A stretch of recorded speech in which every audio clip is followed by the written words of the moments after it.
How to download and install First National Bank app on your device. Hello everyone, welcome back to our channel. Today in this quick tutorial, I'll show you how to download and install First National Bank mobile app on your device.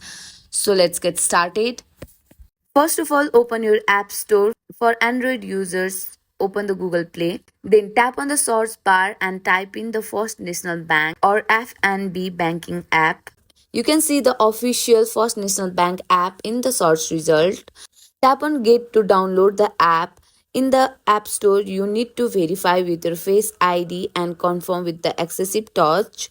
The app will start downloading and then automatically install on your device.